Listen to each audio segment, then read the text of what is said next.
and to promote being the best international bank even in Mauritius. So that's in line with our strategy. We've tried to basically introduce Islamic banking on the global business because we were strong on this, because we control around 45% on the global business side. So that is why we, based on also the fact that regulations were in place, central bank put in place regulations to allow for Islamic banking, and HSBC Amana being strong on the Islamic banking side. So we used that opportunity basically to introduce on the global business side.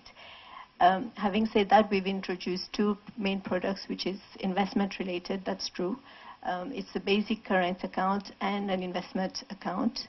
The investment account will mainly be, will function according to the commodity murabaha principle, where there is a buy and resale. And basically what will happen is that the investor will be coming to us to place their funds, where we will have a back-to-back arrangement with HSBC Amana. And even our board, the Sharia board, we leveraging from the group itself, from Dubai.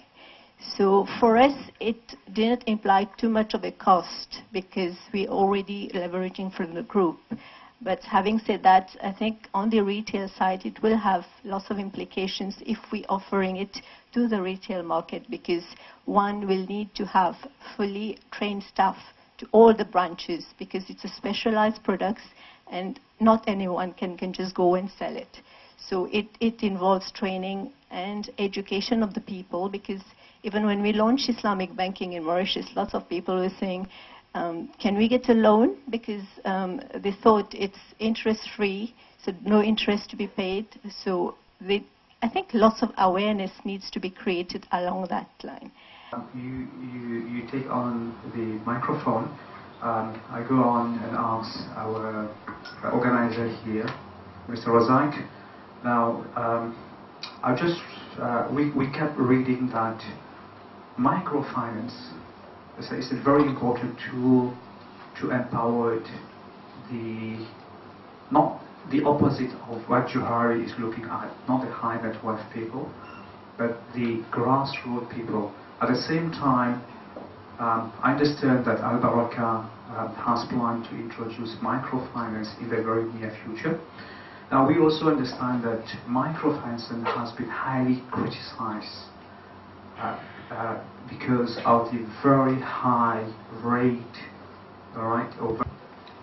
Well, our cooperative has been providing Islamic financial services since 1998. Surely at micro level. Now we have reached about 1,500 members, and as a cooperative, you can cater for your members only, that it is not open to the public. First of all, you have to be a member of the cooperative. You buy the conceptual framework also is very important. So through the cooperative, we have been able to attain that, and we are progressing. As I've said, the demand is going increasing and increasing. So we can say the model is successful and can be exported also at the same time. Assalamu alaikum again. That I would categorize the challenges doing business over here into three. I'll go to the simplest one. Simplest one is the regulatory framework. Yes, Mauritius has done a lot in terms of regulatory framework, but along the line, when you start going into documentation of it, you will see a lot more that needs to be changed and needs to be harmonized, needs to be introduced, whether it's the common law or the accounting framework. But that one doesn't really concern anybody in this room except me. Second one, the most difficult one, anywhere in the world, it's the same issue anywhere in the world. It's the professionals who are good in doing Sharia compliant products and also the Sharia scholars. There have been a lot of education anywhere in the world. People keep on feeding infos on Islamic, the principle, etc. But it doesn't really work. Why it doesn't work? My feeling is, once you get out of this room, you will not practice it. You will not read anything about Islamic finance. That is what I face each time I meet Mauritians or any individuals coming to my office for an interview. You have done a lot of conferences, a lot of seminars, but when it comes to me asking you, can you give me a simple ijara structure? You can't explain it to me. So on the point of view of practitioners, it's not only about going to a lot of seminars and conferences. It's about reading and practicing it yourself, because it's very hard for you guys to get any experience in Mauritius in terms of Islamic finance, unfortunately. Well, things will grow. Probably in the next 5 to 10 years, you will get the opportunity. But before you get that, you have to practice it at home. That's one thing about education. Secondly, on the investor's point of view, everybody has been mentioning about retail products. If a foreign bank comes in and I give you a current and savings account, that's the easiest you can understand. Fair enough, you put in money.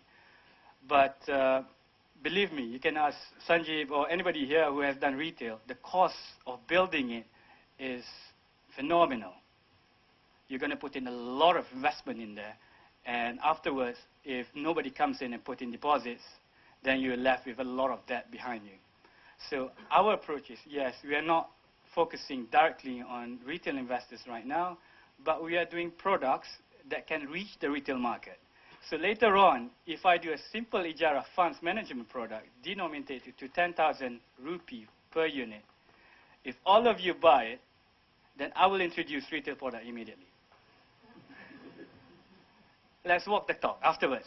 That is on education. That's the biggest problem. On investors' point of view, I think the best way to educate investors is whenever you introduce a product, then you educate them. This is a product, fund management Ijara, property Ijara. This is how it works. How is it different from whatever product there is in the market? The biggest challenge that I foresee will be outcome soon in the next 6 months to 1 year is Islamic liquidity in Mauritius. We don't have that. If we were to do a retail product now or any products that concern Islamic, I accept money from you guys. I don't know where to put it. I accept 10,000 from you guys. I have to churn it out through either investments or buying properties. But I have to pay you guys on a monthly basis. There is no Mauritius rupee Islamic deposits in the country. So that is the biggest challenge, which we are working very closely with the government, either to do Islamic T-bills or a sukuk, create a benchmark yield. Why is benchmark yield important? It's important to both parties, to the issuer as well as to depositors. If I buy this building, take the example again, and the rental of this building currently is getting about 12%. Would the owner give the building to me and pay 12% when the when the T-bill is currently 5 years is paying 7%? No way. So we need the benchmark yield.